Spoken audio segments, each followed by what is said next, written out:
పిటిషన్పై సుప్రీంకోర్టులో విచారణ ప్రారంభమైంది. ఢిల్లీ లిక్కర్ స్కామ్లో సిబిఐ ఈడీ కేసుల్లో బెయిల్ కోసం సుప్రీంను ఆశ్రయించారు కవిత బెయిల్ పిటిషన్పై justice BR Gavai, justice Viswanathan ధర్మాసనం విచారణ జరుపుతోంది. లైవ్ ద్వారా చూద్దాం. Problems that our judicial officers are facing in terms of withdrawal, etc. Your Lordships had issued specific directions in para 85 and 86 of the judgment dated 4/1/24.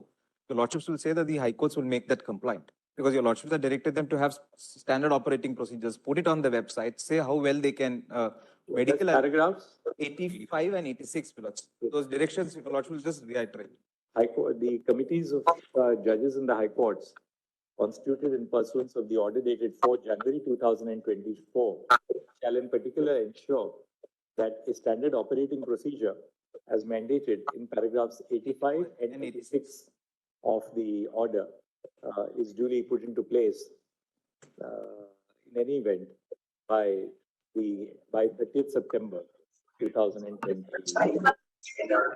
You said that your Lordships will direct them to meet at least once a month or a fortnight. The fourth, in order to resolve all pending issues in regard to the payment of pending issues pertaining to the grievances of the officers, any subsisting issues regarding the grievances of the officers in regard to the payment of allowances, we request the committees constituted by the High Courts to meet once every month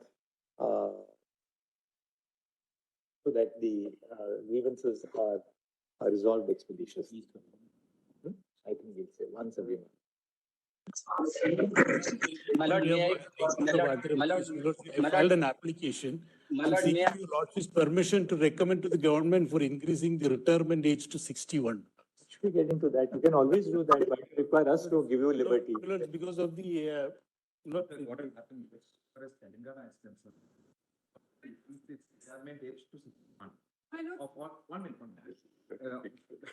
The government employees' age was increased from 60 to 61 in Telangana. So the High Court sat with the government, and the government put an application before your Lordships and saying that the judicial officer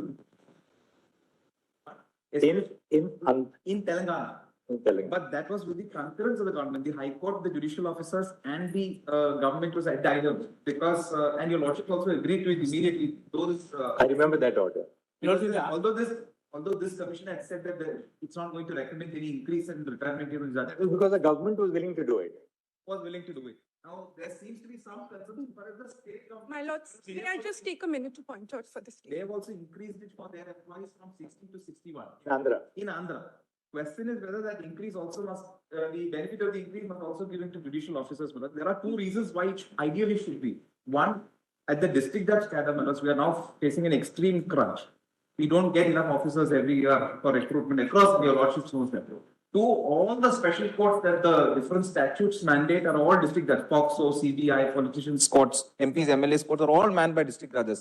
So it is something that will actually benefit the system if we increase the retirement age by a year. There's no reason why the High Court should not take it up with us. So the High Court agrees with it. The question is whether the state will now agree with it. Your Lordship. My lords, we have no problem. The state requested us to send a recommendation. My lords, if I may explain what has happened. The state had carried out an amendment and increased from 60 to 62. That was set aside by the Honorable High Court in light of my lord's judgment. My lords, therefore, now, as of now, the age is 60. If my lord, for the retirement of judicial officers.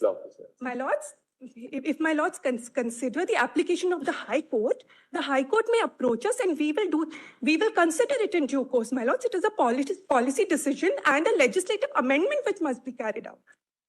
The High Court You are appealing for the High Court? Yes. But why did we set aside the decision of the government to increase it from 60 to 60 to 62. That's for the civil service, not for the judicial officers. No, my lords, no. For judicial officers, it was increased from 60 to 62. With an order dated 16/9/22.